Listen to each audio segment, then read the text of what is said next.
Bom, boa tarde. Boa tarde a todas, a todos e a todes. Sejam bem-vindos ao Seminário Internacional Habitação, Mobilidades e Desigualdades. Sejam bem-vindos ao Instituto de Filosofia e Ciências Humanas e também à Unicamp. A gente agradece a todas as pessoas presentes, especialmente aos alunos da Escola Estadual Vitor Meirelles e também ao professor Sérgio, que possibilitou a vinda deles.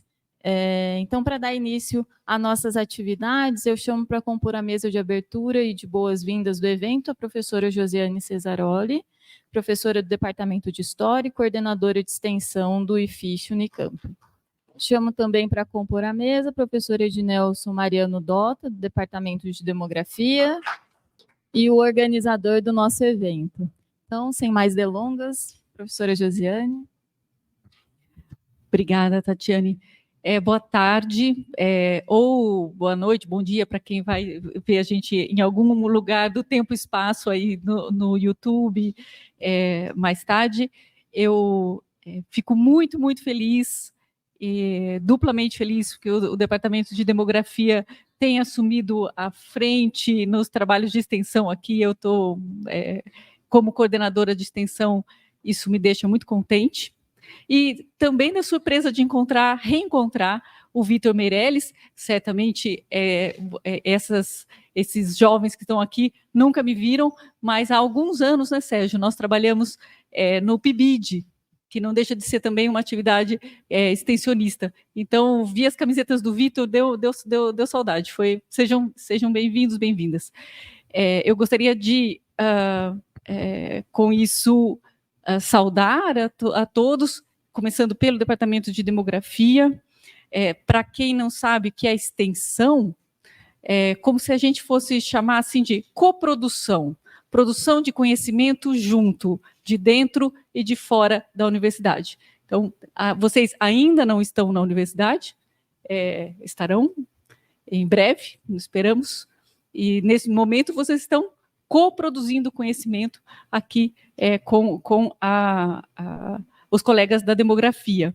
E trazer aqui um seminário com o tema habitação, mobilidades e desigualdades, além de ter, acho que, total convergência com as pautas de pesquisa e também de extensão do Departamento de Demografia e também do IFCH, eu acho que é uma pauta sobre a qual qualquer um de nós teria algo a dizer. Pegaria apenas a palavra do meio ali, mobilidades, e poderia pedir para qualquer um de vocês que levantasse a mão e contasse como é o seu trajeto escola, casa, espaço de lazer, espaço de uso dos serviços públicos da cidade, hospitais, etc., e nós já teríamos um início de um diagnóstico para entender que provavelmente, estou imaginando, muitos de vocês iam testemunhar um descompasso entre o que está lá desenhadinho no plano e aquilo que está nas células que a gente tem no corpo, né, na vida dentro do ônibus. Então, eu tenho certeza que a temática desse seminário vai ser uma temática de interesse a todos, para todos, para todas, e queria apenas, um pouco deseducadamente, desejar um excelente seminário e sair correndo, porque eu tenho a reunião da congregação, que é o órgão da universidade em cada unidade. O IFCH é Instituto de Filosofia e Ciências Humanas é uma unidade que decide sobre tudo que a gente vai fazer nas políticas públicas que passam por aqui. Então, eu tenho um assento lá e estou atrasada para ir para lá, mas fiz questão de atender com muita alegria o convite de vocês e dar as boas-vindas e desejar um excelente dupla jornada, né, 2 dias de evento. Obrigada.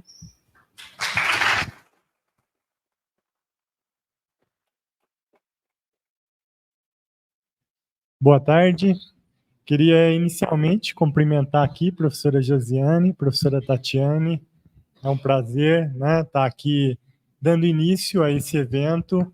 É um evento que tem como temática o que muitos, né, como a professora Josiane bem disse, muitos do Instituto trabalham, e especialmente os colegas do Departamento de Demografia.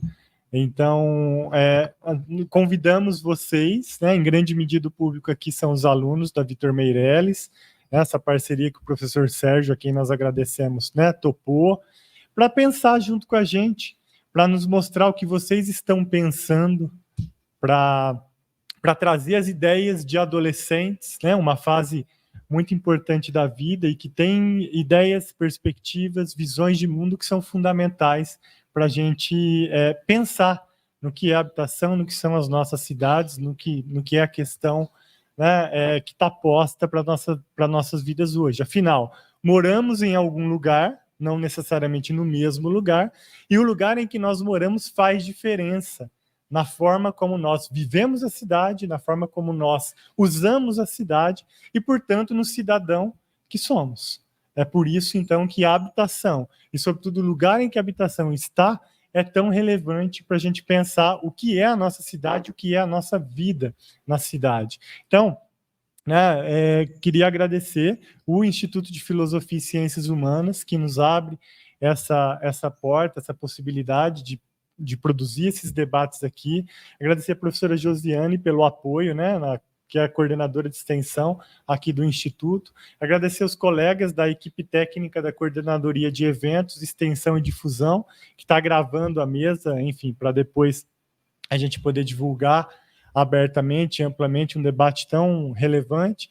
O Departamento de Demografia, o Programa de Pós-Graduação em Demografia e o Núcleo de Estudos de População, que são os lugares onde estamos assentados, trabalhando cotidianamente e que nos dá apoio, infraestrutura, enfim. O professor Sérgio, os alunos do Vitor Meirelles, que toparam estar aqui nessa tarde conosco, a professora Tatiane, as professoras Joyce Vieira, a Joyce Domeniconi, pós-doc do Departamento de Demografia, a professora do Programa de Pós-Graduação em Demografia, Gláucia, e a Amanda, que tem nos apoiado aí na execução do evento, os alunos de estágio 2, que estão, que toparam, que estão coordenando as oficinas que vocês vão fazer logo depois dessa mesa e que pensaram em coisas extremamente interessantes, que eu tenho certeza que vai fazer diferença na participação de vocês aqui nesse evento, e comentar, né, que amanhã a programação do evento segue. Vocês, né, da escola provavelmente não poderão estar aqui presencialmente, mas se quiserem acompanhar vai ser vai ser online, fugiu a palavra, vai ser isso, é um evento híbrido, vai ter tanto presencial ali no auditório do NEPO, quanto vai ser transmitido, era essa palavra que eu estava buscando, transmitido ao vivo pelo YouTube do NEPO. Então, se vocês quiserem acompanhar, né, vai estar à disposição. E, por fim, vão passar, pessoal, 2 listas, né, uma com a lista que o professor Sérgio nos mandou dos alunos da escola para vocês marcarem quem, enfim, está aqui, e uma outra que aí eu peço que vocês escrevam o nome completo, que é para a gente ter o controle da presença no evento, que é importante para nós. Então, muito obrigado a todos pela presença e vamos dar prosseguimento à programação. Bom, então, dando continuidade, a gente vai abrir as atividades com uma mesa redonda, que é intitulada como Crises, Eventos e Cenários no Brasil, e eu convido a compor a mesa o professor Roberto Luiz do Carmo e o professor Everton Silveira.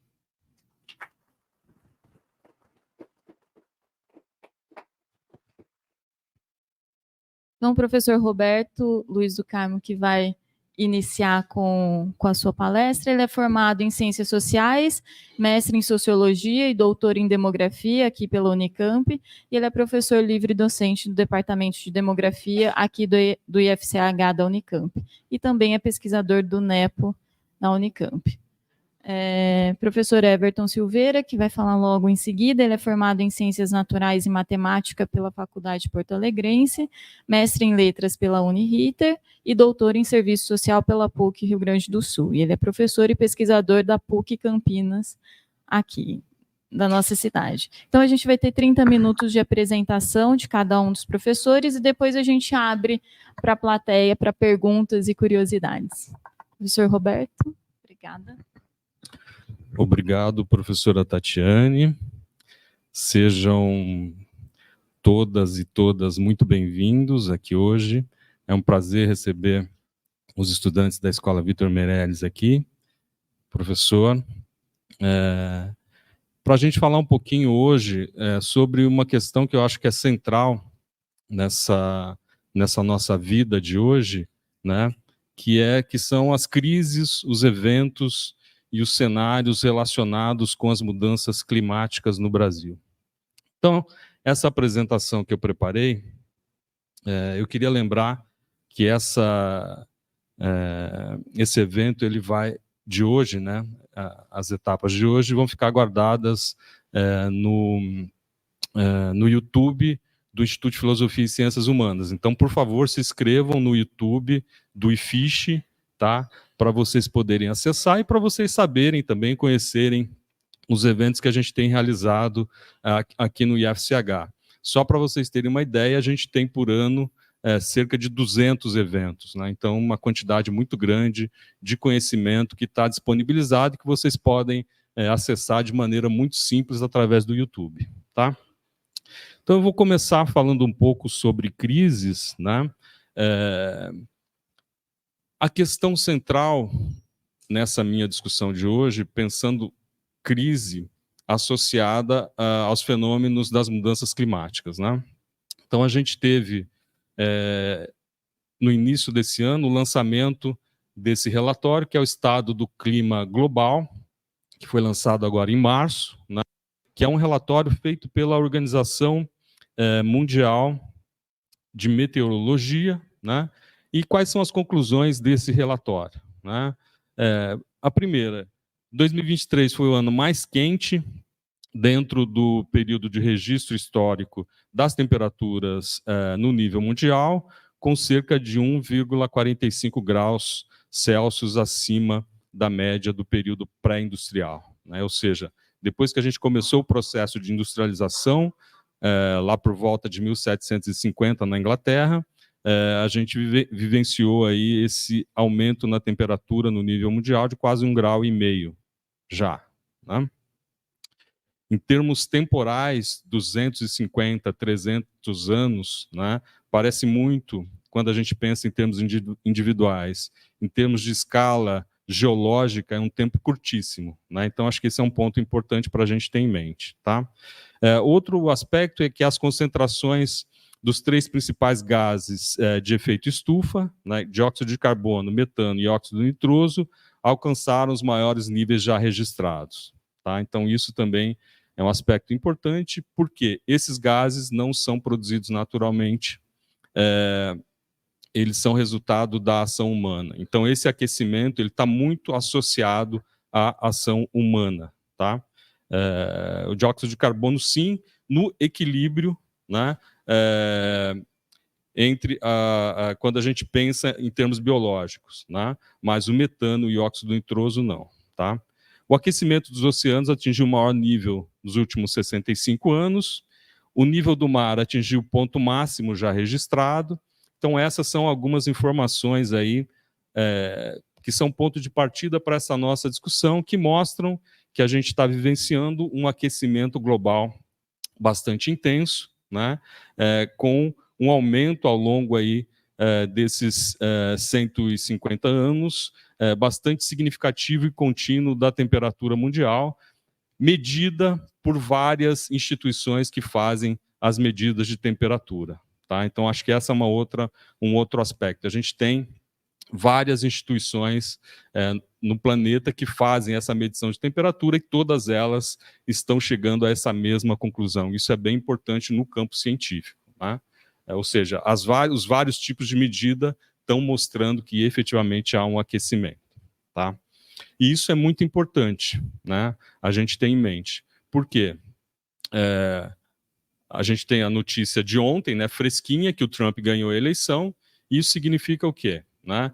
Que a gente volta a ter um estado no nível mundial que tem uma característica, de ser negacionista do aquecimento global, né? Muito embora os dados estejam mostrando aí esse aquecimento. Então, a voz da ciência, 97% dos cientistas concordam, né, e todas as instituições estão realizando a mesma medida, mostram que há o aquecimento. Mas existe uma abordagem política e ideológica que nega o aquecimento global, é o que a gente chama de negacionismo. Tá? Então, aí um pouco para mostrar os níveis, né, dos principais gases de efeito de estufa que continuam crescendo, né? Então, ou seja, as medições também mostram que há esse processo de aumento da emissão de gases decorrentes da atividade humana. Sim? Obrigado. A gente tem... O segundo ponto que eu queria conversar com vocês é qual é a decorrência desse aquecimento, então, que a gente está vivenciando no planeta Terra, né? Esse aquecimento vai levar a um aumento do que a gente chama de eventos extremos, né? Então, esse processo de mudança climática, né, tem levado ao que a gente chama de mudanças ambientais globais, que são alterações em larga escala, principalmente nas correntes marítimas, né, e nas massas de ar. E isso tem um efeito muito intensivo sobre o contexto global, né? Então, a gente tem vivenciado, ao longo dos anos, processos nos quais a gente tem, né, secas, períodos de secas cada vez mais prolongados, né, e chuvas cada vez mais intensas, né, com inundações, enxurradas, granizo, né, de maneira muito mais intensa do que a gente vivenciava nos períodos históricos anteriores, né. Então, essa figura mostra aqui um pouco o que está acontecendo no nível global, né.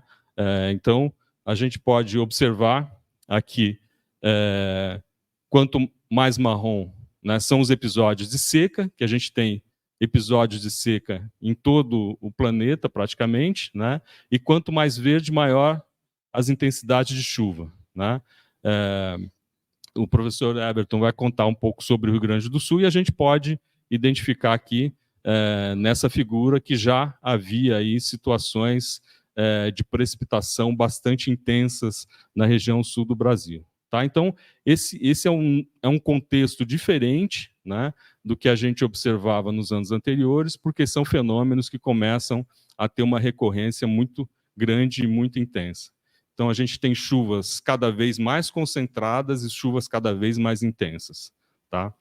Então, acho que essa é uma característica bastante nova e que tende a se acentuar nos próximos anos por conta das mudanças globais que acabaram, por conta do aquecimento, né, que acabaram trazendo uma nova dinâmica que não está dentro mais daquilo que era previsível pela meteorologia, né? Então, acho que esse é um contexto geral do aquecimento global.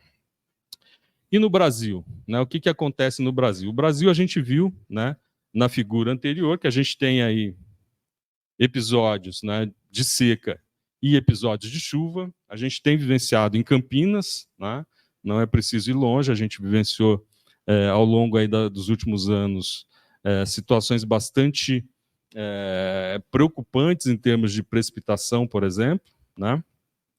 E essas precipitações, esses contextos, a professora Tatiana Nasal estudou o episódio da seca, né, aqui em 2015, 2016, mostrando, né, que houve, no caso das regiões metropolitanas do Sudeste brasileiro, e principalmente no caso de Campinas, episódios que configuraram um desastre, né, porque as pessoas foram afetadas no seu dia a dia por conta da falta de água nos anos de 2015 e 2016.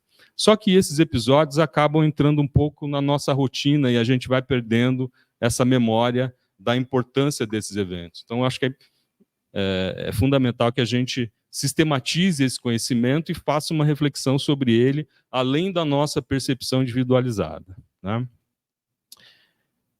A gente fez um trabalho, que agora já está completando 10 anos, né, onde a gente discute bastante essa questão dos desastres e essa associação dos desastres com os processos decorrentes, principalmente daquilo que caracterizou a dinâmica demográfica no Brasil ao longo da segunda metade do século XX, que foi o processo de urbanização.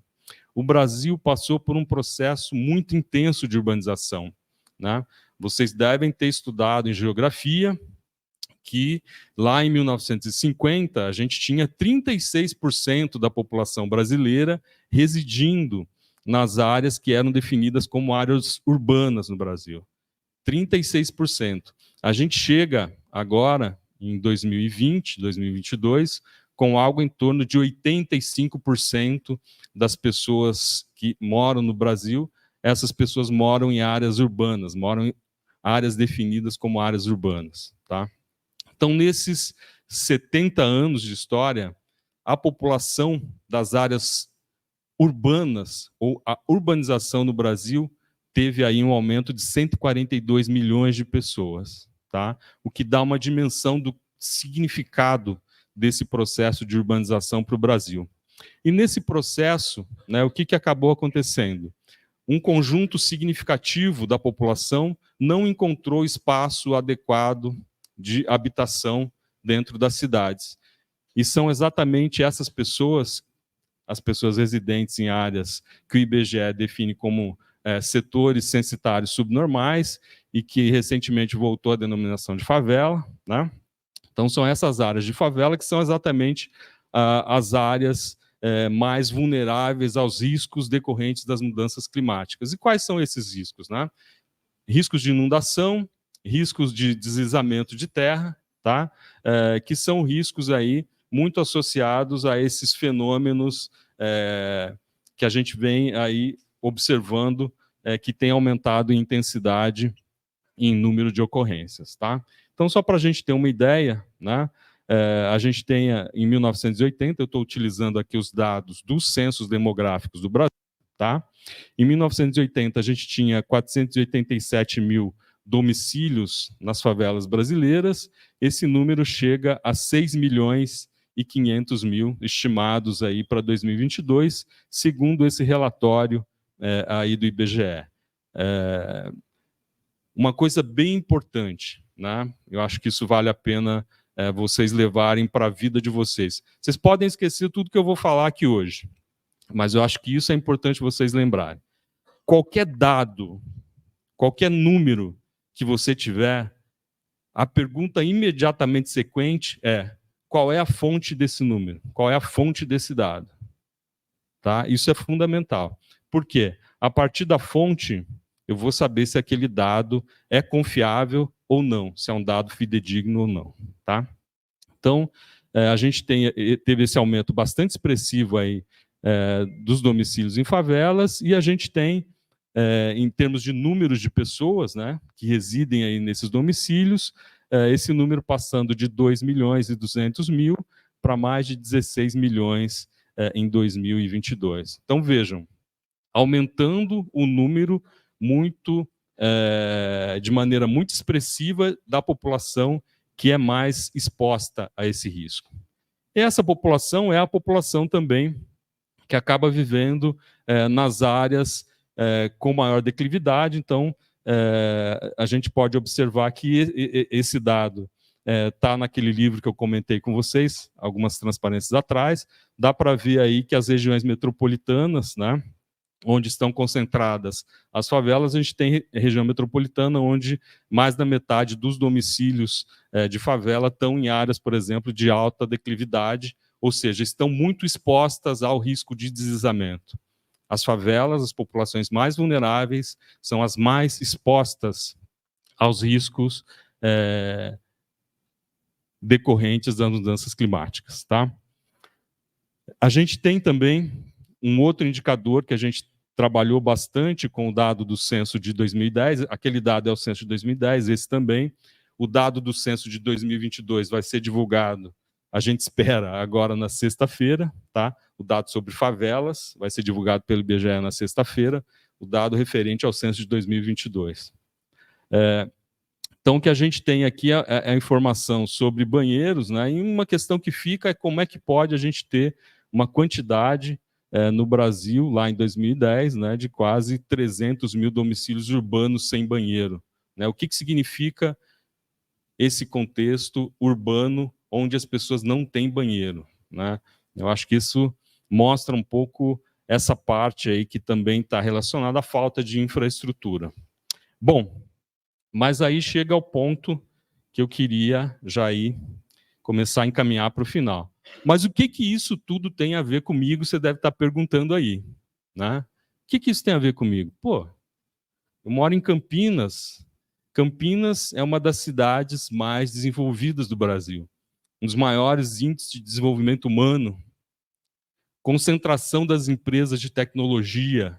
Concentração da riqueza. Né? Então, isso tem a ver com quem mora em Campinas, né? E aí eu dou um zoom nesse mapa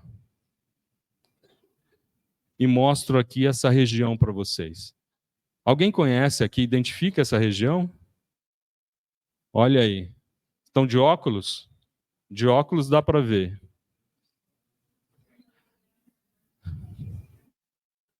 Jardim Dom Nery, Vila Satúrnia, Avenida Silvio Moro. Opa! Escola Vitor Meirelles. Tá? E aí eu queria trazer um ponto que é fundamental. A professora Josiane já chamou a atenção, e a Ednelson também. Né?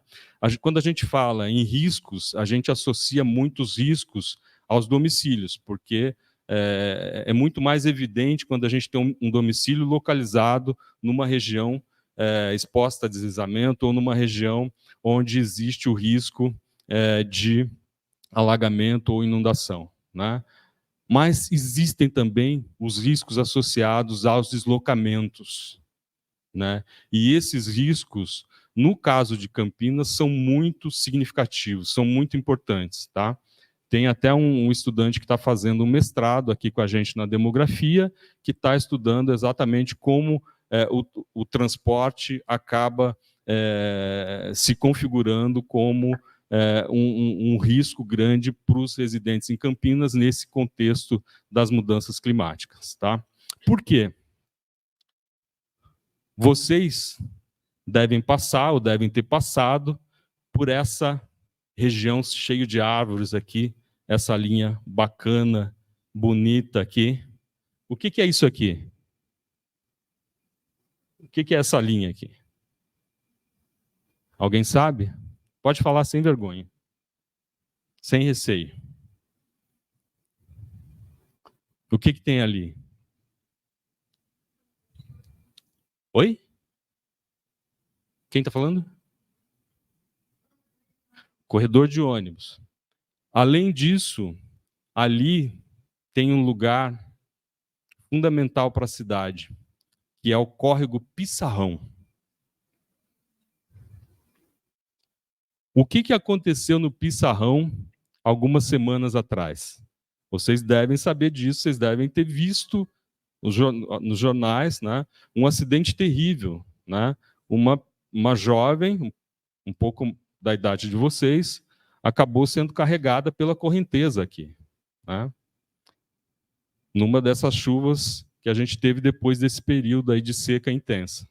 Tá? Então, ou seja, esse risco está muito próximo da escola de vocês. Tá? Provavelmente, algum de vocês deve vivenciar esse contexto de risco. E aqui, a gente tem um outro contexto. Né? Depois da construção desses prédios, na parte mais alta de São Bernardo, o que aconteceu com essa região aqui? Isso aqui virou uma área de enxurrada. Vocês devem ter percebido que ao longo dos últimos 3 anos foi registrada uma quantidade grande de enxurrada nessa parte, da parte mais alta, onde foram construídos esses prédios, em direção a essa praça, que fica ali perto de onde era a antiga região de fábricas ali da Vila Industrial, que é um fundo de vale, né, a região próxima ali ao Pissarrão. Tá? Isso aqui decorre, em grande parte, da forma como a cidade está estruturada, né? Da forma como o espaço urbano é ocupado, impermeabilizando o solo e construindo derivações de água que acabam prejudicando ou comprometendo os cursos d'água. Tá? Então, só para dar um exemplo para vocês dos riscos, como a gente vivencia no nosso dia a dia. E aí, para a gente não terminar deprimido, eu chego no ponto que eu acho que é o ponto mais importante, né? Então, dentro desse contexto todo, onde a gente está cada vez mais exposto a um conjunto grande de riscos, e a tendência é que esses riscos aumentem, né? Quais são as ações possíveis, né? E aí eu trago aqui um conjunto, e depois o professor Everton vai desenvolver mais com vocês. Faz 2 meses que a gente está combinando aqui essa fala, tá? Mas quais são as ações possíveis, então? Brincadeira, a gente se encontrou ali, e aí ele disse o que ele ia dizer, eu falei, poxa, complementa exatamente o que eu tinha pensado em falar, né? Mas quais são as ações possíveis? Porque se a gente fica só na descrição e no levantamento de dados sobre os problemas, dá uma paralisia. Você, poxa, mudança ambiental global, o que eu vou fazer? O que eu, como indivíduo, o que eu, como pessoa que vive num determinado contexto, numa determinada comunidade, posso fazer, né? Então, acho que é importante a gente pensar um pouco sobre isso, né? E eu acho que um primeiro avanço a gente está fazendo aqui hoje, né? E que eu acho que é fundamental, que é a construção coletiva do conhecimento, tá? Então, na medida que vocês vivenciam uma realidade, fazem uma reflexão sobre essa realidade, na medida que eu estou sentado no meu escritório, trabalho informações, trabalho dados, e a gente senta junto, a gente conversa, a gente constrói um conhecimento novo. Eu acho que isso é fundamental. Eu acho que isso é que a extensão precisa fazer. Eu acho que é nisso que eu gostaria de investir, tá? Então, a construção coletiva do conhecimento ela é fundamental para o enfrentamento da crise, que vai ser uma crise de longa duração. Então, eu já estou ali, né? O meu avô que dizia, eu já estou do meio-dia para tarde, né? Eu já estou perto dos 60, né? Vocês não, vocês estão aí, são muito jovens. A vida de vocês, com certeza, ao longo da vida, vocês vão passar pelas decorrências desse processo. Eu acho que é muito importante que vocês se preparem para ele, tá? E é importante, dentro desse processo, que vocês entendam, né, que essa crise ela é resultado da forma como a gente organiza a nossa economia, a gente organiza o processo de ocupação do espaço, tá? A gente, que eu digo, a gente como sociedade, tá? E um primeiro ponto que é fundamental é quebrar o imobilismo, né? A ação coletiva é fundamental. Pensar coletivamente como a gente, como sociedade, como grupo, vai enfrentar esses problemas. Compreender que existem escalas diferenciadas de ações. Escala no seguinte sentido: existem ações que o Estado, nos seus diversos níveis, o município, o Estado e o governo federal, cada uma dessas instâncias vai poder tomar suas ações. A gente precisa saber qual é a atribuição de cada uma delas. O que o município tem a obrigação de fazer, o que o Estado de São Paulo tem a obrigação de fazer, o que o governo federal tem a obrigação de fazer. Tá? Então, isso é fundamental, compreender esses diferentes níveis. E também é importante entender que a gente vive numa sociedade, né, e nós, como indivíduos ou como coletivos, como grupo de pessoas que têm interesses em comum, a gente também tem possibilidades de ação que são significativas para enfrentamento desses problemas, tá? E eu lembro, e isso aqui é fundamental, não existe solução fora da participação política. E aí eu não estou falando participação política partidária, não é isso. Política no sentido amplo. Política de pensar que a gente vive numa democracia que a gente precisa defender, tá? O que é democracia? Democracia é um sistema no qual a gente, todos nós e toda a sociedade, tem direitos, né? E esses direitos precisam ser conhecidos e precisam ser respeitados, tá? Então, acho que isso é fundamental. E a outra coisa, o outro aspecto, é lembrar que o ambiente é um bem comum, né? Ou seja, é algo que pertence a todo mundo, né? Então, esse aspecto do bem comum também é fundamental para a gente entender. Isso significa o quê? Que o pissarrão, seja ele como um bem. Eu gosto de caminhar na margem do pissarrão, eu não contei para vocês isso, mas eu sou vizinho de vocês. Então, no pissarrão, tem lá uma pista que dá para a gente caminhar. E, na época da primavera, é uma delícia, né, caminhar ali na margem do pissarrão, tem árvores e tudo, né? Então, mas não é só o pissarrão na primavera, é o pissarrão também da enchente, né, que a gente precisa levar em consideração, e é o pissarrão que morre na época do inverno, porque a água seca, né? Então, eu acho que todos esses elementos, né, de entender essa dinâmica ambiental, ela é fundamental. Opa! E eu queria fechar só trazendo para vocês a reflexão desse livro, que eu acho que é uma reflexão muito importante, da Hannah Hitch, né? E o livro se chama Não é o Fim do Mundo, né?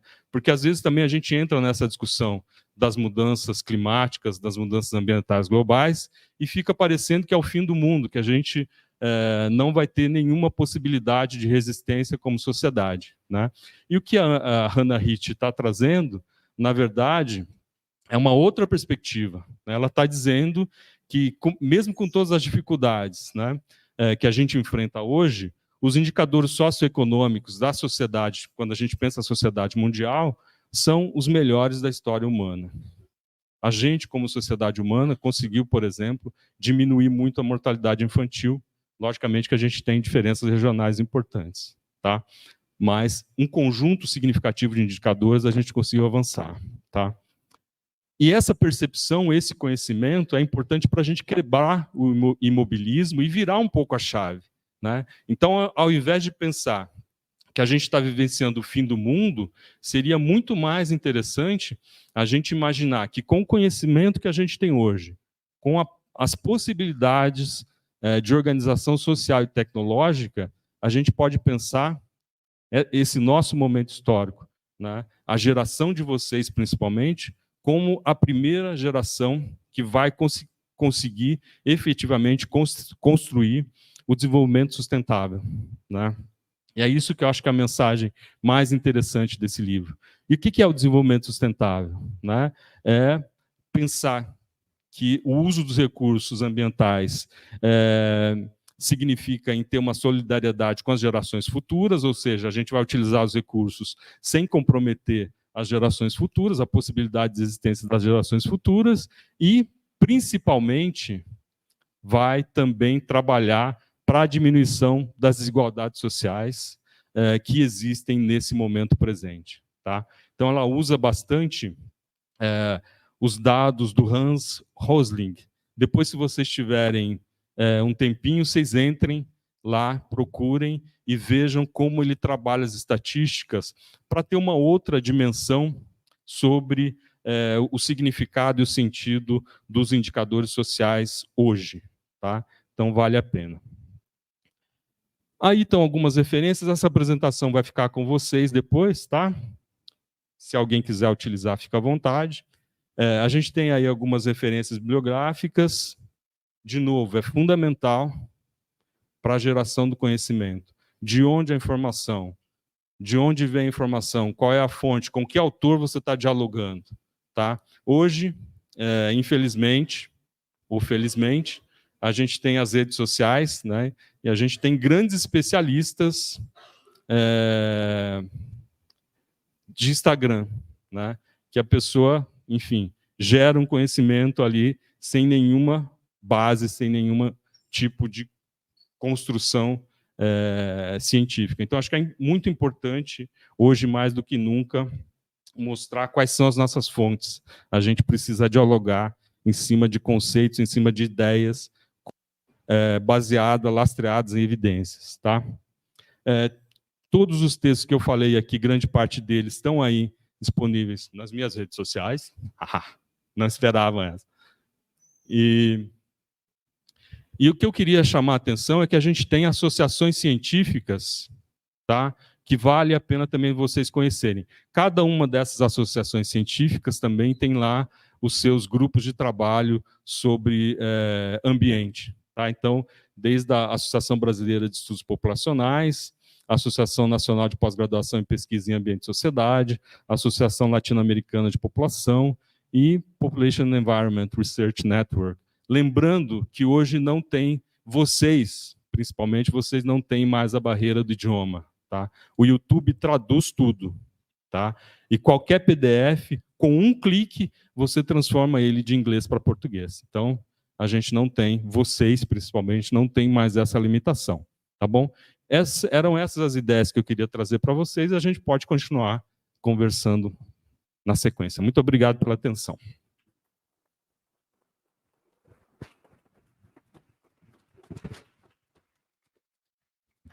Obrigada, professor Roberto. Eu passo a palavra em seguida para o professor Everton.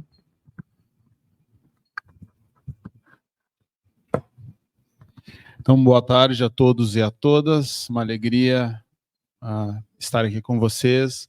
Agradeço ao professor Ednelson pelo convite, o núcleo que promove esse evento, que é de tão grande importância para as nossas reflexões.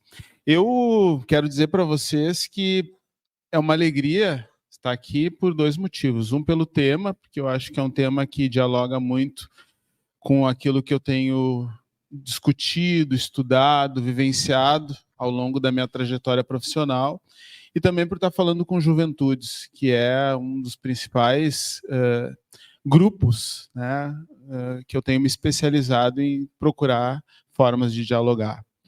E especialmente porque, e aí vou contar um pouquinho dessa história, já vou ingressando nesse tema, parece que quando a gente discute certos temas, eles não cabem às juventudes, né?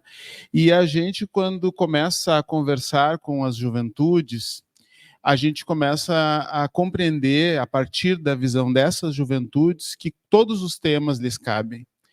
E que, muito antes contrário, quando a gente imagina que eles não possam ou não tenham condições de discutir, eles têm, sim, alternativas muito interessantes e inteligentes para dar conta de problemas muito complexos, né? Eu quero contar para vocês que eu fui um jovem que, com 14 anos, comecei a trabalhar na área social, sendo educador social. Depois eu fui trabalhar na FASE, trabalhei com meninos em medida socioeducativa, meninos que estavam, enfim, cumprindo medida socioeducativa.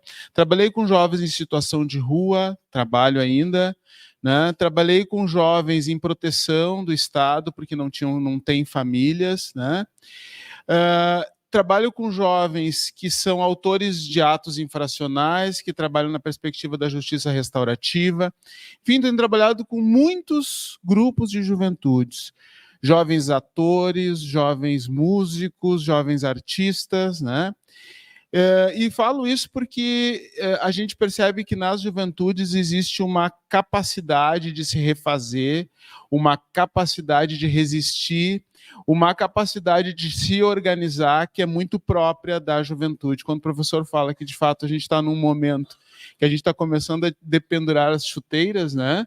Não é bem isso, a gente está trabalhando, está a milhão, mas a gente sabe que nós também temos uma limitação de energia, de disposição, que é diferente para as juventudes. Então, acho que esse é um ponto muito importante.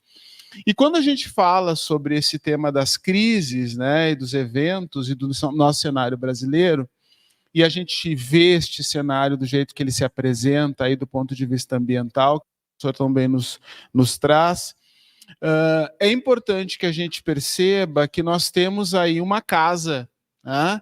É a nossa casa comum. Essa nossa casa, esse nosso ecossistema, ele vem sendo abalado, ele vem sendo destruído, né? Ele vem sendo ameaçado. E nós todos, à medida que a nossa casa começa a ser abalada, destruída, ameaçada, a gente precisa se irmanar e pensar em como é que a gente protege esse nosso espaço de vivência, sobrevivência, moradia, convivência. Lugar onde a gente pode ser, e é o lugar onde a gente está, e é o lugar onde a gente convive. Como é que a gente protege esse lugar? Nós temos muitos pensadores que falam sobre a chamada ecologia social, uma visão cósmica sobre esse contexto ecológico, né? E que vai falar dessa nossa casa comum. E é muito importante, quando a gente ouve falar sobre isso, de compreender que quando a gente fala em proteger a vida do outro, nós não estamos falando em proteger a vida do outro, nós estamos falando em proteger a nossa própria vida. A gente, quando fala em cuidados com o ambiente, nós estamos falando de um ambiente que é comum, que é de todos nós. Portanto, ele é um ambiente que ele precisa ser cuidado, sim, porque a gente precisa, muitas vezes, emprestar energia para aquele que não consegue mais dar conta desse cuidado, mas porque a gente também precisa ter um ambiente melhor para sobreviver.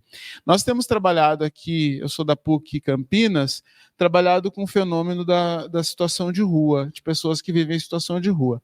E parece muito altruísta quando a gente vai para a rua e começa a fazer projetos para a população de rua, mas a gente não se dá conta que a sociedade, no modo geral, não aguenta mais viver esses contextos que a situação de rua, que a pobreza exagerada, que a diferença, as desigualdades promovem. As pessoas não aguentam mais viver. As pessoas sabem que isso gera mais violência, sabem que isso gera fome, sabem que isso gera mais pobreza, sabem que isso gera diferenças de oportunidades. E as pessoas não querem viver numa sociedade, nós não queremos viver numa sociedade onde isso é uma realidade, onde esses fenômenos são uma realidade. Então a gente quer que isso também mude. Por isso que a gente também ajuda. A gente não ajuda sem interesse nenhum. A gente também ajuda no interesse de que a nossa vida seja melhor. Então, quando a gente fala de um cuidado ambiental, por mais altruísta que sejamos, e é isso, né? Nós estamos falando de um cuidado do qual depende também a nossa vida. Eu sou gaúcho, sou do Rio Grande do Sul e vivi todo o processo que nós vivemos aí das enchentes que vocês viram acontecendo ali em maio desse ano.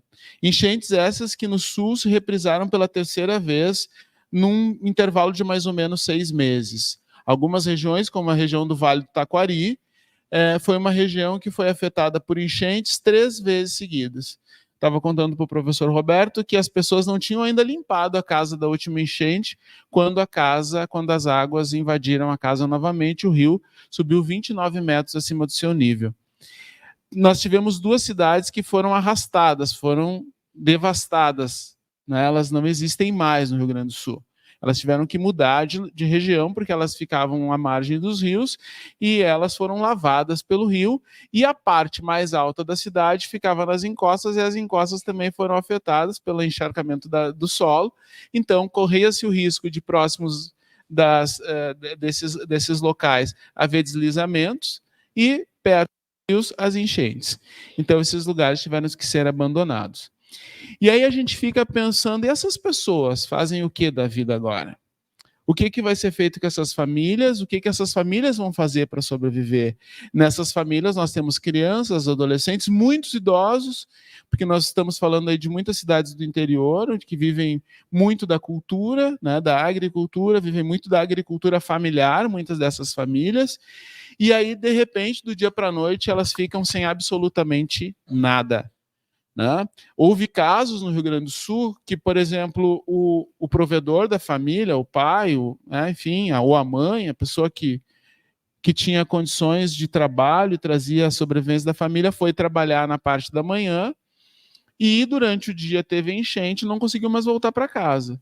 E essa pessoa ficou de um lado do rio e a sua família ficou do outro lado do rio, sem ter o que comer, sem ter o que vestir e totalmente alagada. Então era um desespero, não tinha como chegar nem de um lado ao outro, nem de barco, nem de helicóptero, não tinha jeito. Né? Então isso gera nas pessoas essa distância com o seu espaço de segurança, essa distância com as pessoas de vínculo, gera nas pessoas, além de uma realidade objetiva né, de uma carência objetiva, de um medo objetivo, de morrer de fome, por exemplo, a toda uma insegurança psíquica, que isso é arrastado para o resto da vida dessas pessoas. Tem pessoas hoje no Sul que se ouvem o barulhinho de uma chuva já não dorme, já não come, já, né, porque aquilo afeta as pessoas de uma maneira absurda. Obviamente que a gente passou por essa situação e nesse contexto, principalmente dessas enchentes, nós criamos um abrigo em Porto Alegre, dos mais de 100 que foram criados, para acolher pessoas que vinham das enchentes, né? E esses abrigos, eles eram espaços, né, onde as pessoas das mais diferentes condições e realidades sociais precisavam conviver. E isso, para nós, é um laboratório vivo, né, muito interessante, porque ali a gente percebe que a nossa natureza humana, aquilo que nos une enquanto seres humanos, ela é muito, muito especial, né? Porque nós tínhamos pessoas que viviam em situação de rua e estavam dormindo no colchão ao lado de um grande mega empresário que perdeu tudo, né? E curiosamente, assim, a forma como as pessoas organizavam suas poucas coisas que eram lhes dadas em função da condição que elas estavam ali, de ausência de todos os seus bens, elas organizavam o seu ambiente, e aquela forma como elas organizavam o seu ambiente ali, da sua convivência entre a sua família, já era um indicativo de que organização social aquela pessoa carregava. As pessoas que iam no abrigo visitar, ajudar com alimentação, ou que levavam algum tipo de apoio, às vezes psicológico, às vezes jurídico, porque as pessoas perderam documentação, perderam tudo, elas mais ou menos, ao chegar no abrigo, elas já mais ou menos mapeavam o abrigo, né, pela forma como as pessoas estavam organizadas. Justamente porque, de acordo com aquela organização, dava para ver se essa pessoa vinha de uma moradia num espaço mais organizado, de um espaço legalizado, ou se vinha de uma situação de rua, ou se estava num processo de favelização. Então, isso é algo assim, né? Porque faz parte daquele contexto onde as pessoas vivem, sobrevivem, onde as pessoas moram e têm seu espaço de conforto. Então, eu acho que mesmo nesse contexto ali onde a gente via, né, esses limites da vida, enfim, e víamos algum tipo de similaridade entre as pessoas, mesmo nesses espaços a diferença é evidente. E a diferença é evidente tanto no acesso à informação que essas pessoas têm, portanto elas conseguem acessar um pouco mais os seus direitos, porque muitas vezes a pessoa que está ali, por exemplo, num contexto como esse, que é um contexto limítrofe, né? Quer dizer, perdeu tudo, não tem casa, não tem nada, mas tem informação, tem conhecimento, ela consegue reivindicar aquilo que ela precisa.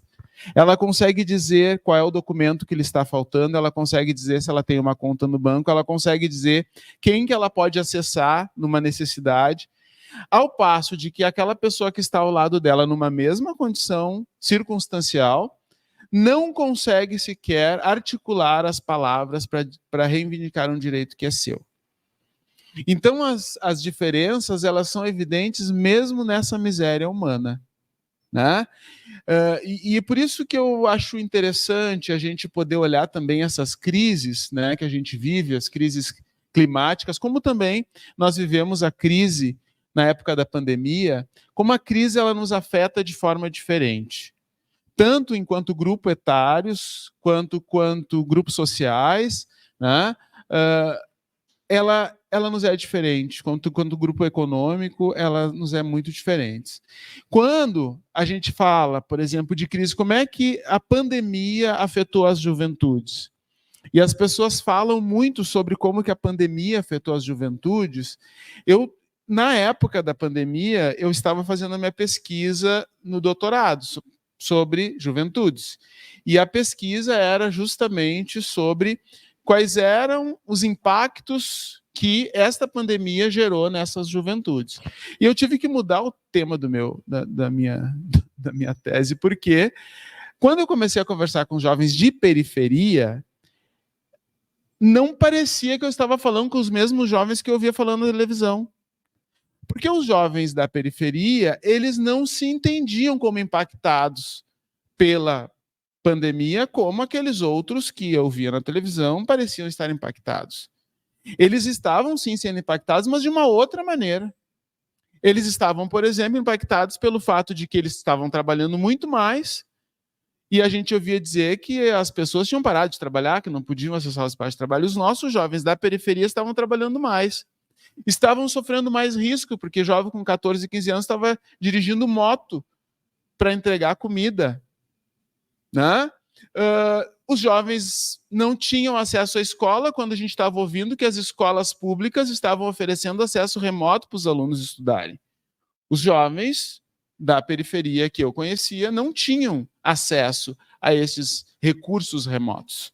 Então, eles não tinham como estudar.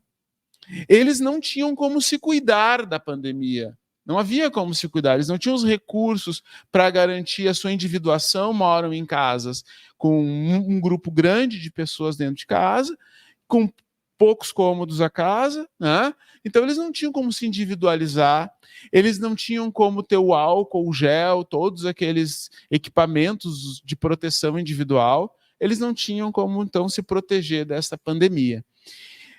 Eles estavam muito mais expostos às violências domésticas, né? Então, a forma como estes jovens eles eram impactados pela pandemia era um pouco diferente do que a gente estava ali ouvindo, quando a pandemia dizia que, enfim, reduzia mesmo o espaço de trabalho dos jovens formal, mas o informal ampliou. Então, os botecos, os barzinhos, os armazéns começaram a contratar estes jovens. Tiraram as pessoas mais velhas, seus pais muitas vezes, e os jovens passaram, inclusive, a serem os provedores de suas famílias.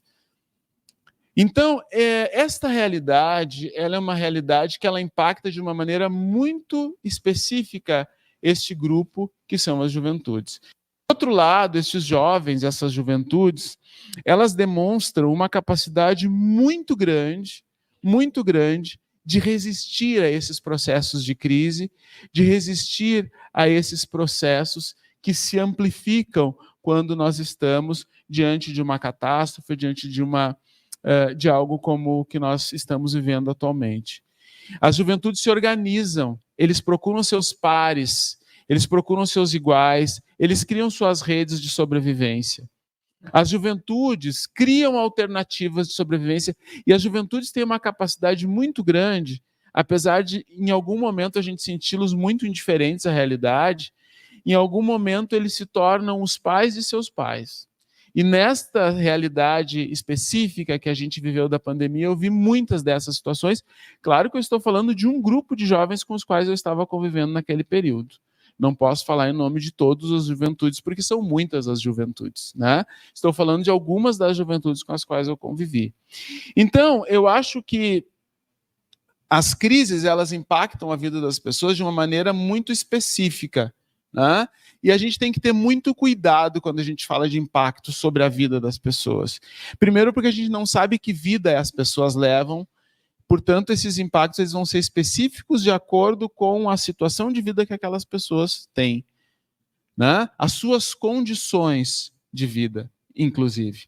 Agora, com certeza, existe em todos uma condição de resistência, uma condição de articulação e mobilização, uma condição de enfrentamento dessas repercussões destas crises. E quando o professor Roberto nos falava dessa questão, dessa possibilidade para a gente não gerar um imobilismo, eu gosto muito de uma expressão que o Barreto Viana usa, que é uma que fala sobre a questão de muitas vezes, quando a gente está diante de algo que nos gera perplexidade, a gente tem uma tendência, nossa psique tem uma tendência a migrar para dois polos. Ou a gente se coloca num lugar que a gente quer fazer tudo, daí vem aquela adrenalina, a gente corre, a gente vai para um lado, a gente vai para outro, e a gente se dá conta que o tudo não dá. E aí, diante de certas perplexidades, a gente imagina que a gente não pode fazer absolutamente nada. Que tudo não dá para fazer e que nada também é a solução. E aí ele sugere que a gente não fique nesses dois polos. Nem no polo do tudo e nem do polo do nada, nem do polo da onipotência, nem no polo da impotência, mas que a gente fique no polo da potência, que é no polo daquilo que a gente pode fazer. Então, quando a gente olha para uma realidade, a gente vê que tem ações diante de uma crise que elas precisam ser acionadas, precisam ser trabalhadas, desenvolvidas pelo Estado. Tem ações que devem ser encaradas pela sociedade como um todo. E tem ações que elas podem ser encaradas por uma comunidade, por um grupo, por uma pessoa. E aí nós temos que tomar o que é nosso e nos organizarmos e fazermos. Hoje, as juventudes, por meio de muitas ações, podem sim ter atividades que, de alguma maneira, vão qualificar a vida que nós temos, que é a vida ambiental, mas partindo, na minha opinião, do social. Nós temos hoje uma realidade de uma individuação tão profunda que faz com que a gente consuma, que faz com que a gente conviva, que faz com que a gente vá gerando um tipo de sociedade para nós que é insustentável. É muito individual, é muito preocupada apenas comigo, com a minha satisfação.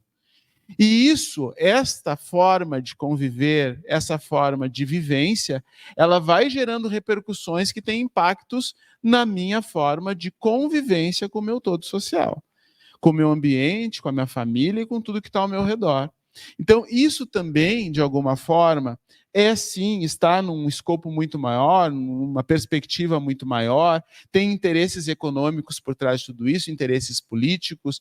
Nós vimos agora, o professor estava nos falando, então, de uma possibilidade de um recrudescimento dessa visão do mundo sobre a ciência, sobre a questão dos efeitos globais que podem ter, né, toda essa questão do aquecimento, que já é algo que a gente está vivendo. Aqui, ali no Sul, a gente viu agora há pouco, temos visto no mundo todo isso, e provavelmente vai haver um recrudescimento, porque a gente sabe o quanto que os Estados Unidos eles têm impacto sobre isso, né? O quanto que eles influenciam a política mundial. Então, a gente sabe de tudo isso. E que isso, vamos dizer, estruturalmente é muito forte, é muito grande, é muito pesado. Agora, a gente não pode também, com isso, não enxergar o nosso lugar nesse contexto, daquilo que a gente pode fazer e por onde a gente precisa andar. E aí, essa é a convocatória. A convocatória é que a gente possa se enxergar dentro do contexto, né? E que a gente possa pensar o que a gente pode fazer. E aí eu acho que as juventudes, e penso que as juventudes, elas têm um potencial muito grande de, a partir das suas sobrevivências, das suas convivências, elas criarem alternativas de sobrevivências mais sustentáveis. Projetos que sejam projetos que efetivamente ajudem a pensar saídas para esse contexto que gera cada vez mais caos. Né? Então, a convocatória é para que a gente coloque tudo isso que a gente tem hoje colocado, dito, que faz parte do contexto das juventudes, as redes sociais, o uso da inteligência artificial, a capacidade criativa, a capacidade artística, a inventividade, né? Esse aspecto destemido da juventude, que essa juventude possa, de alguma maneira, ser se porta-vozear, ou seja, se colocar no lugar de se dizer, de se colocar no lugar de mostrar aquilo que sabe que pode fazer para a transformação desse todo social. Então, essa é uma convocatória que a gente faz, né, quando vem falar um pouquinho sobre essas questões das crises, dizer, eu acho que dessas diferenças, de como a crise ela impacta diferentemente diferentes grupos e como esses grupos também respondem diferentemente a estas crises, falar do quanto que as crises elas operam um movimento que é um movimento bastante complexo. Por exemplo, quando a gente vem falar sobre a questão das enchentes no Sul, nós temos aí alguns elementos, eu até anotei aqui, do que aconteceu com as pessoas, né? As pessoas no Sul perderam suas casas por conta da enchente. Quando elas perdem a casa, a gente sabe que a casa, a moradia, ela é o espaço da segurança, é o espaço do conforto, é o espaço do afeto, é o espaço do acolhimento. Então, não é só perder um espaço físico, é perder uma condição de ser. E essa condição de ser, ela foi com a água. E aí essas pessoas, elas perdem o seu ponto de referência. Elas precisam reconstituir esse ponto de referência. E isso não é uma coisa assim, a gente falando parece muito simples. Mas eu vi senhoras, eu vi crianças, eu vi pais de família desesperados, homens que trabalhavam, que nunca pediram nada, chegando na porta da organização pedindo, pelo amor de Deus, o senhor consegue uma marmita, porque senão meu filho vai passar fome. Pessoa que trabalhou a vida inteira, que nunca pediu nada para ninguém, no dia seguinte não tem o que dar para o seu filho comer. Porque não tem um espaço onde preparar essa comida, não tem essa comida para oferecer. Então essa casa, esse espaço de referência, foi uma das repercussões dessas enchentes, né? A insegurança que as pessoas vivem sem saber o que vão fazer, sem saber para onde vão. Imagina que tu está dormindo, quando tu acorda, tu pisa dentro d'água. E dali a 2 horas a tua casa está submersa. Muitas pessoas viveram isso. Não foi uma nem duas, foram muitas pessoas que foram dormir e acordaram dentro d'água, sendo resgatada por um bote salva-vidas, sendo resgatada por sei lá quem, né? Essas pessoas têm uma condição de insegurança absoluta, porque elas perdem, né, a sua base de referência. Além da casa, elas perdem a sua referência como um todo. E a sua perspectiva de amanhã, a sua perspectiva de futuro. Porque o que vai ser? Né? Muitas pessoas saíram de casa com a roupa do corpo. Só com a roupa do corpo, sem ter um documento, dinheiro para nada. Né? Algumas pessoas perderam seus entes queridos. Um pai, no meio da enchente, resgatou 2 filhos, mas um ele não conseguiu segurar, um bebezinho de 8 meses. Quando estava sendo içado pelo helicóptero, a criança caiu dentro d'água e morreu. Né? Então, essas são algumas das repercussões que tem isso aqui que a gente está vendo, essa crise. Esse tipo de realidade acontece, e não é uma, são várias. Vocês devem ter visto na televisão algumas delas. A quantidade de mortos que nós tivemos no Rio Grande do Sul, pela estimativa, e aí não temos dados tão objetivos, né? Mas a estimativa é que nós tenhamos conseguido contar aproximadamente 2/3 da quantidade de mortos real que tivemos. Né? Pessoas que foram desaparecidas e nunca mais foram encontradas. O que aconteceu, não se sabe. Né? Então, essa situação é uma outra situação. As pessoas são expulsas do seu território, como eu falei. Né? As enchentes, as queimadas, elas expulsam as pessoas do seu território. Elas são jogadas para fora do seu lugar de referência, que é mais do que um lugar de referência. Vejam que muitas pessoas automaticamente, com aquela coisa das enchentes, saíram de casa, e outras subiram para o telhado, mas não saíram de jeito nenhum. Daqui eu não saio, daqui ninguém me tira.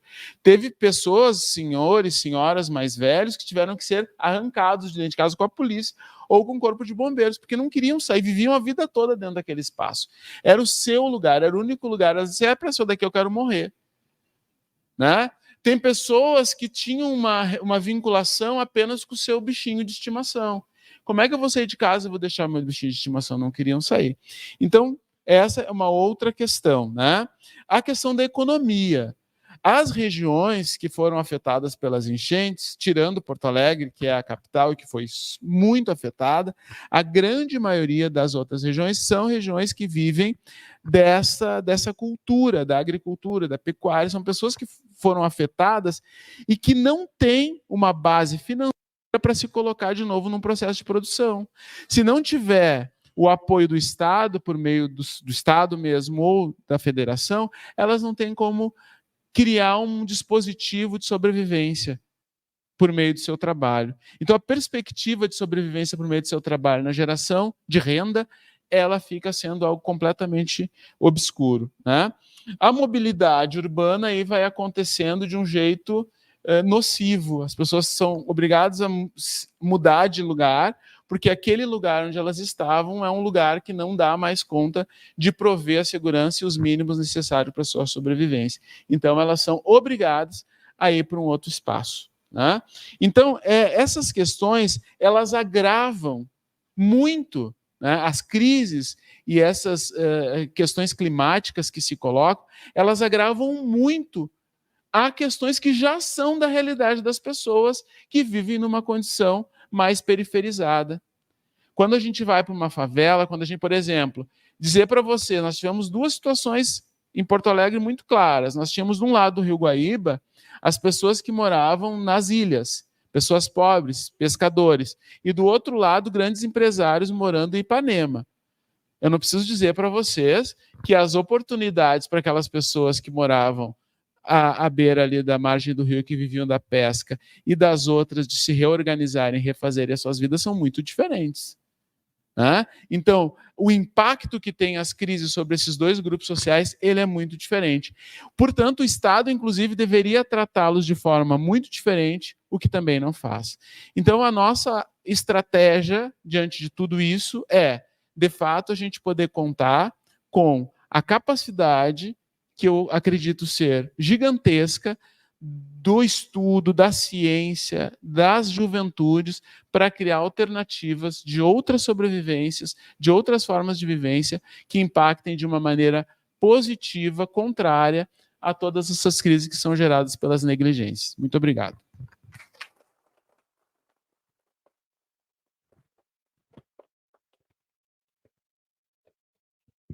Obrigada, professor Everton. Bom, agora a gente abre para a plateia e a gente gostaria de saber se vocês têm alguma questão, algum comentário, alguma curiosidade.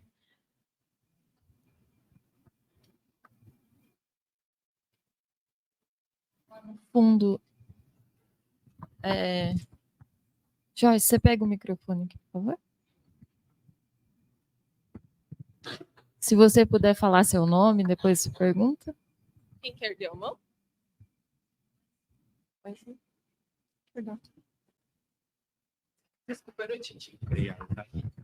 Olá, muito boa tarde a todos e a todas e a todos. Meu nome é Edmilson Garcia, eu sou estudante internacional, sou de Angola, sou doutorado em Ciências Sociais aqui do IFIS. Gostaria de citar aqui a fala do Dr. Roberto em relação ao negacionismo. Muitas das vezes, o negacionismo em relação ao aquecimento global e às mudanças climáticas, elas tentam dissociar dessas crises e eventos catastróficos que cada vez mais têm acontecido. E essa falta de responsabilidade ambiental, ecológica e social. E essa falta de responsabilidade ecológica, ambiental e social, ela é regional e ela é global. Cada vez mais a gente vê países e grandes multinacionais sem nenhuma responsabilidade ambiental e ecológica. E isso tem afetado países do sul global que não têm nenhuma condição de lidar com essas situações. Esses países já têm seus problemas internos e agora têm que lidar com essas situações. Por exemplo, em Angola, o pesquiso fome. Cada vez mais tem acontecido seca e enchentes que tem afetado a questão de produção agrícola, que muitas das vezes essas pessoas lá no meu país têm passado fome. Claro que tem condições sociais, mas as condições climáticas também são uma das causadoras da fome.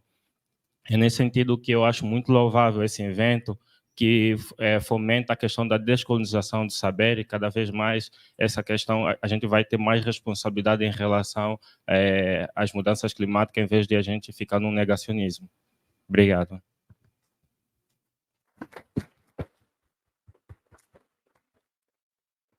Obrigada pela contribuição. Mais alguém?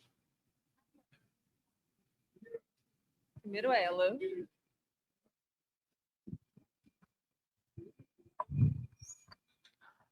Boa tarde, eu sou o Lucas Nascimento e eu tenho uma pergunta que foi relacionada à inteligência artificial. Eu queria perguntar como ela pode ajudar a solucionar isso, os problemas de desigualdade. A gente vai juntar alguns?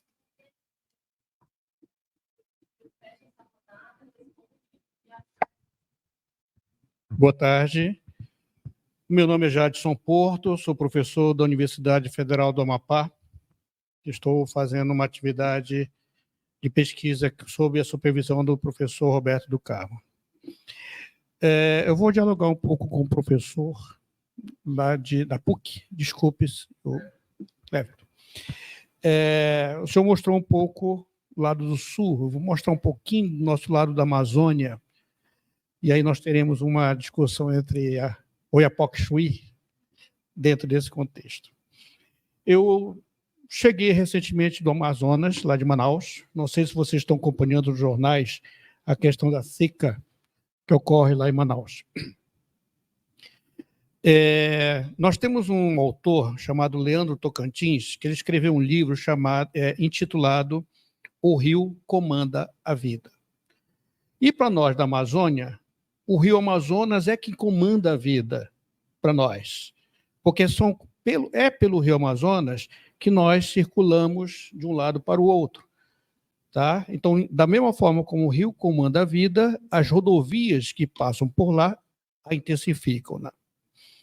Então, dentro desse diálogo do comando da vida pelo rio, em que as relações sociais, as relações econômicas têm que passar pelo rio.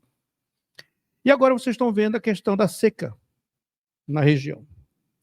Então, nesse diálogo entre o rio comandando e também da mesma forma o rio que não está sendo utilizado por conta da seca, em setembro, ele chegou ao ponto menor do que foi de novembro do ano passado. Então, enquanto o senhor comenta a respeito da cheia, eu vou comentar a respeito da seca. Claro que tem a questão da cheia, mas fica para outro momento para esse nosso diálogo. E um ponto, conversando com o professor Roberto, quando esteve conosco lá em Macapá, é o seguinte: vocês estão assistindo pela mídia o impacto da seca nos rios das comunidades lá do Rio Amazonas.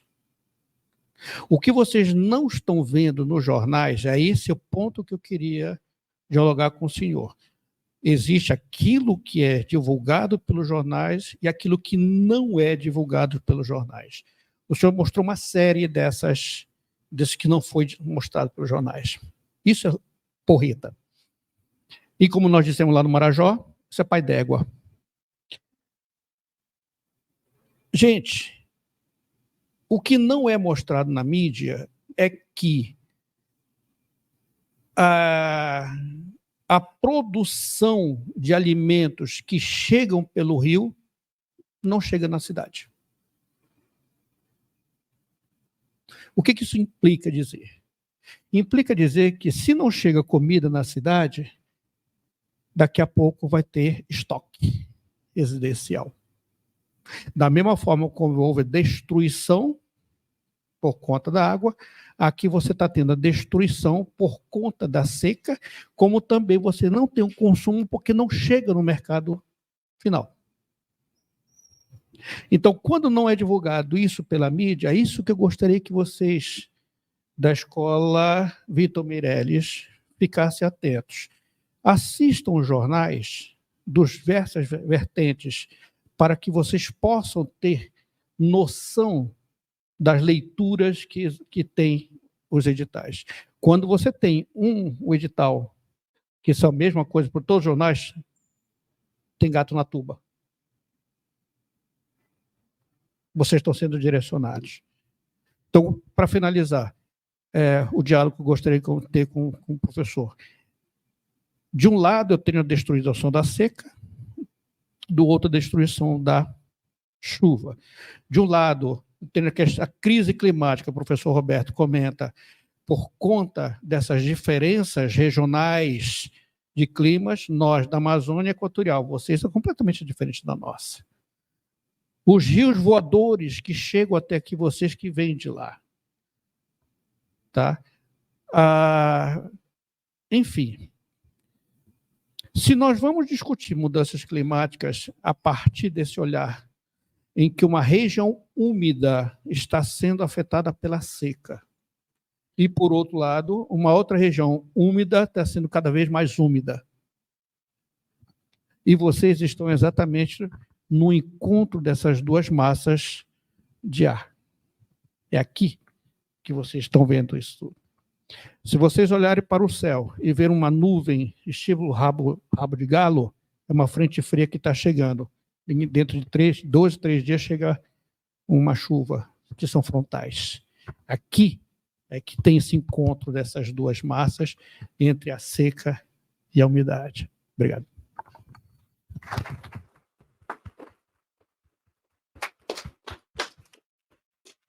Bom, obrigada pelas perguntas e comentários. Eu já vou passar então para a mesa e vou pedir já para fazer o fechamento também, que a gente tem mais atividades ainda. Então, professor Everton, por favor. Muito obrigado. Acho que muito interessante a fala do colega lá de Angola, muito impactante, né? E ao mesmo tempo a gente poder ver como as repercussões desta crise, elas acontecem, elas se dão de maneira tão diferente em cada lugar do mundo, né? E a necessidade que a gente tem de manter os olhos, os ouvidos e a nossa crítica sempre muito atenta, muito ávida, para que a gente não seja enganado por uma fala fácil de resolução fácil. Problemas complexos, falava antes, né, professor, não podem ter soluções fáceis. Então, quando a gente enxerga um problema complexo com uma solução muito fácil, já há nesta resposta um negacionismo, né? Porque a gente, se ela fosse algo tão fácil, por que não foi resolvido? A gente não pode supor que a resposta do problema esteja no problema em si. A gente tem que descobrir onde é que está essa resposta. Então, essa é uma chave que eu acho importante para a gente fazer de leitura. Depois, com relação à inteligência artificial, que o nosso colega trouxe ali, eu não vou poder saber muito responder em relação a projetos que nós tenhamos hoje em relação a esses impactos ambientais e como é que a inteligência está funcionando com isso, embora eu saiba que existem muitos projetos hoje nesse sentido, mas eu vou falar sobre alguns projetos que dialogam com a questão da redução das diferenças, a redução das desigualdades. E nós, na PUC, estamos fazendo um projeto que se chama IA para a Dignidade Humana. E esse projeto, Inteligência Artificial para a Dignidade Humana, ele está dividido em 3 pilares. O pilar número 1 vai tratar do uso da inteligência artificial na educação. Muitas pessoas... e muitas dessas pessoas somos nós, professores, a gente olha com o nariz meio torcido, às vezes, para a inteligência artificial. Porque a forma que se usa a inteligência artificial é uma forma que não leva o sujeito à elaboração de uma crítica do seu pensamento individual, de uma autonomia de pensamento e tal. Mas nós temos que olhar que a inteligência artificial ela é uma ferramenta. E como ferramenta, ela pode ser usada de uma forma benéfica se for bem utilizada. Então, o que nós estamos propondo nesse momento é maneiras de como nós, professores e os nossos alunos, eles podem utilizar essa inteligência artificial que possa lhes trazer benefícios de aprendizagem, de superação de dificuldades, né, de leituras de realidades. Então, IA para a educação é um eixo do nosso projeto. O outro projeto é IA para medição da pobreza. Então, é a inteligência o uso da inteligência artificial em contextos onde nós tenhamos uma forte demografia, né, e dificuldades de fazer medição de pobreza. Então, por meio de fotografias físicas ou de satélites, a ideia é que se possa medir essa pobreza, porque nós temos o censo, mas ele é de 10 em 10 anos, e a gente fica no escuro nesse interregno. Então, a ideia é que a IA possa oferecer esse recurso. Então, nós temos que treinar esta IA para que ela consiga ler, através de uma fotografia, o território e nos devolver aquele dado. Isso para nós é muito importante porque a gente, como pesquisador, como professor, como entes públicos, precisamos criar projetos para enfrentamento de dificuldades. E projetos que são feitos fora de bases, eles são projetos fadados a não corresponder e não responder às necessidades para as quais eles foram criados. Então, muitos dos nossos projetos, principalmente da área pública, eles são criados em cima de vontades e não em cima de dados estatísticos, e por isso que eles não funcionam, né? Então, a nossa ideia é que a IA possa olhar para isso. E o terceiro eixo, para encerrar o assunto, é o eixo da IA para a mitigação da pobreza. O que significa isso? É utilizar a inteligência artificial em espaços de pequenos produtores, também por meio de fotografias de pragas e doenças que acometem algumas plantações. Imediatamente isso é enviado para um banco de dados e a IA já dá resposta de que tipo de intervenção pode ser feita.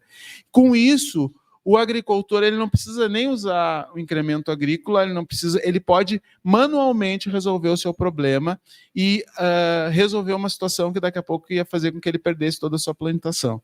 Então essas são algumas possibilidades que a gente já sabe que estão aí, né, que vão tratar dessa questão das desigualdades, mas a gente também sabe que as universidades no Brasil inteiro e fora do Brasil estão discutindo muitos temas em relação ao uso da IA para o enfrentamento das crises ambientais. Obrigado.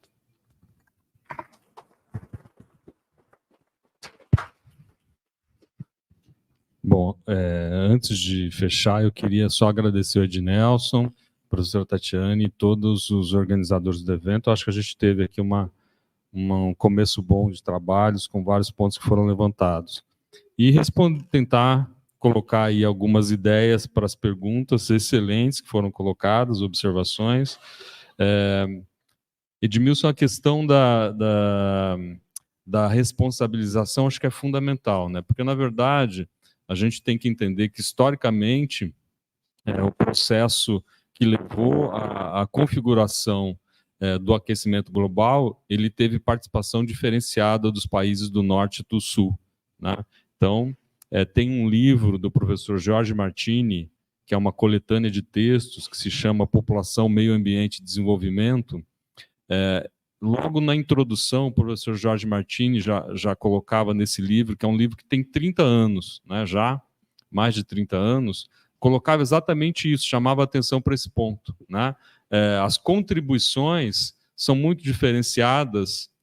E o que acontece? Os benefícios que foram gerados historicamente por esse processo de industrialização não foram apropriados pelas populações que hoje são as mais vulneráveis. Então, acho que essa discrepância é fundamental para a gente entender o contexto que a gente vivencia hoje, né? Lembrar, né, através desse livro, que a gente tem feito aí ao longo desses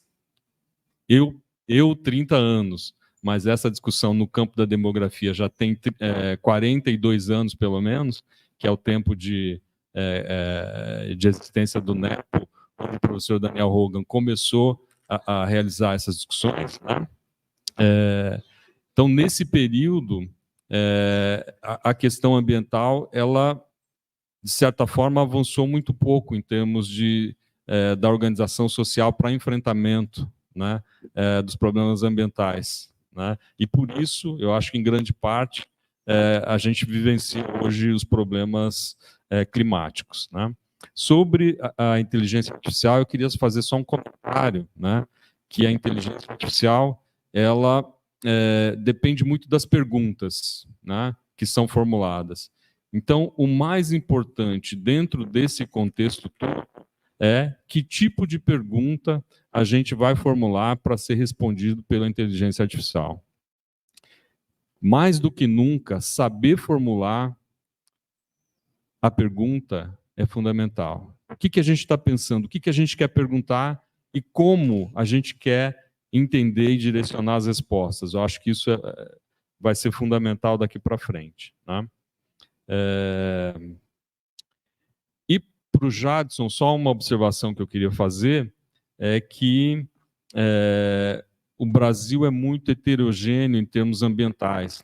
Talvez tenha chegado o momento da gente um pouco pensar em termos ambientais, né? Na minha tese de doutorado, eu trabalhei com bacias hidrográficas, né?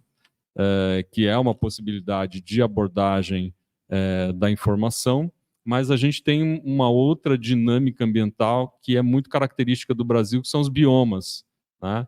Então, a gente tem a Amazônia, que é diferente do Cerrado, que é diferente da Caatinga, que é diferente do Pantanal. Então, cada uma desses biomas também vai ser afetado de maneira diferente no contexto das mudanças climáticas. Talvez pensar a relação da dinâmica social e econômica e demográfica com esses biomas ajude a gente também a avançar um pouco mais nas respostas, tá? É isso, obrigado.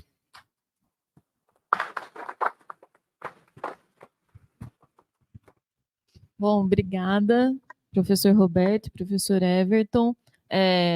Para quem quiser fazer algum comentário ou alguma pergunta, os professores ficarão por aí nos corredores, então fiquem à vontade para conversar. Chamo já em seguida, bom, agradeço pelas falas e pelo diálogo, muito obrigada. Chamo logo em seguida a professora Gláucia Marcondes, do NEP Unicamp, que vai falar um pouquinho sobre a atividade que a gente vai fazer em seguida, que é a oficina O Lugar Onde Eu Moro.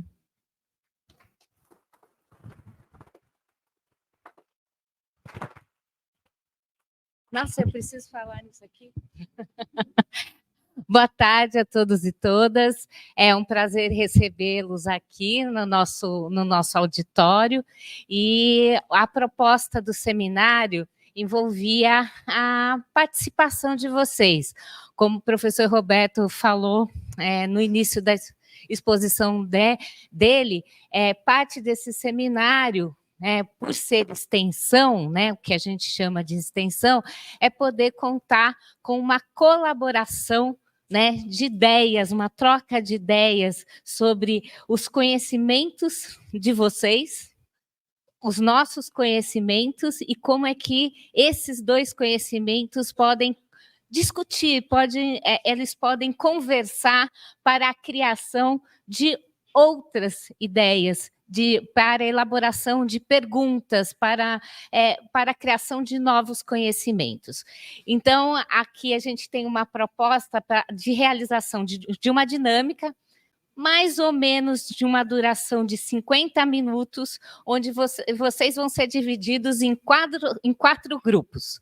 Cada um desses grupos tem a proposta de discutir com vocês, para vocês, assim, contarem um pouco para a gente quais são as impressões, as ideias, os sentimentos que vocês carregam sobre o lugar em que vocês moram.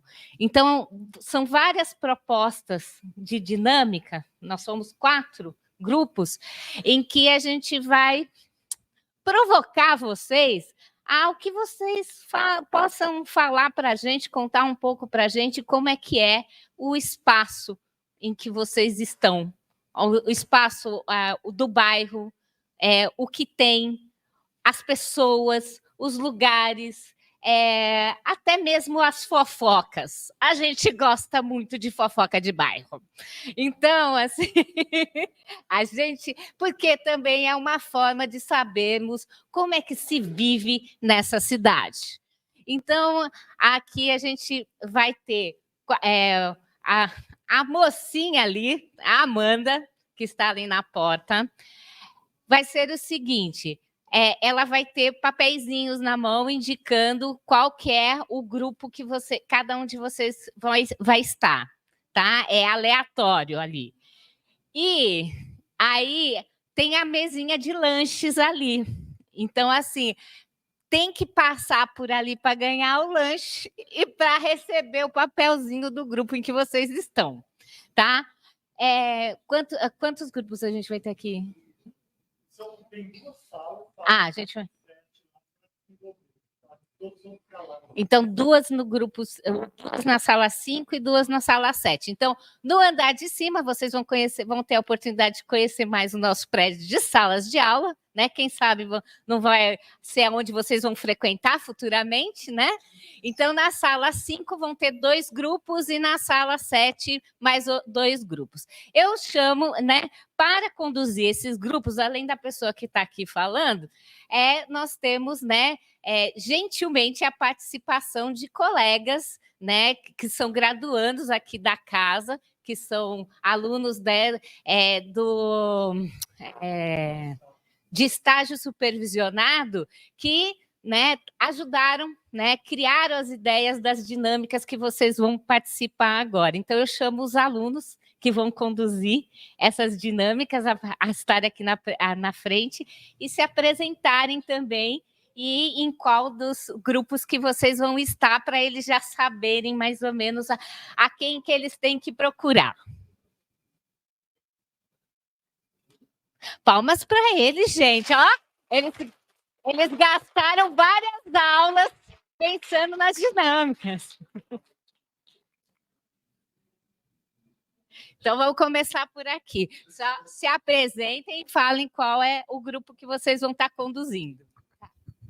Olá, gente, boa tarde. Eu chamo Bruna, eu faço Ciências Sociais aqui na Unicamp, né? E eu vou estar no grupo de poesia. Então, vai ser muito legal aí, quem cair no grupo de poesia, não fique com medo, vai ser muito legal.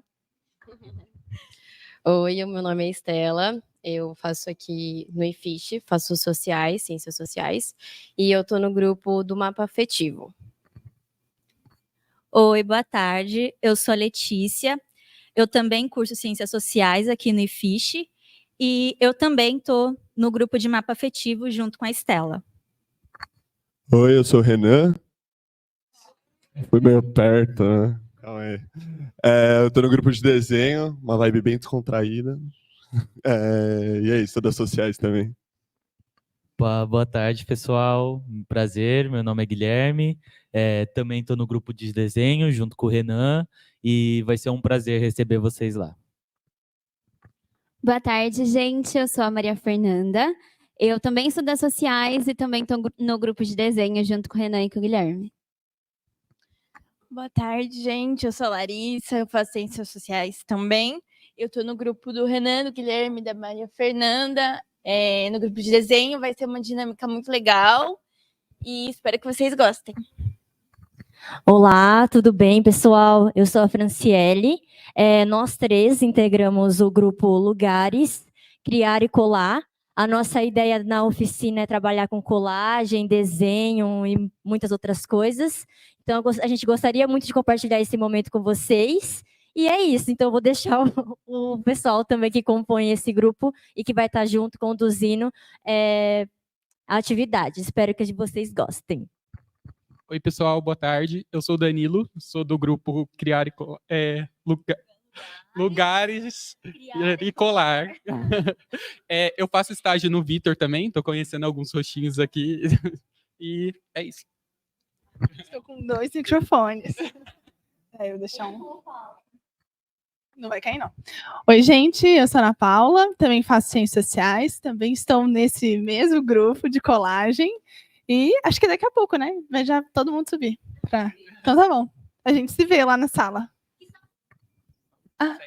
A nossa é a sala 7, só para... Só uma dúvida, alguma equipe vai optar por fazer aqui no auditório em vez de fazer na sala? Mapa afetivo. Tá, então quem pegar... Hã? Não sei se lá tá livre, né? Então quem pegar mapa afetivo e poesia, então vai ser no auditório. Quem pegar os outros, aí sobe para fazer na sala 5 e 7, tudo bem?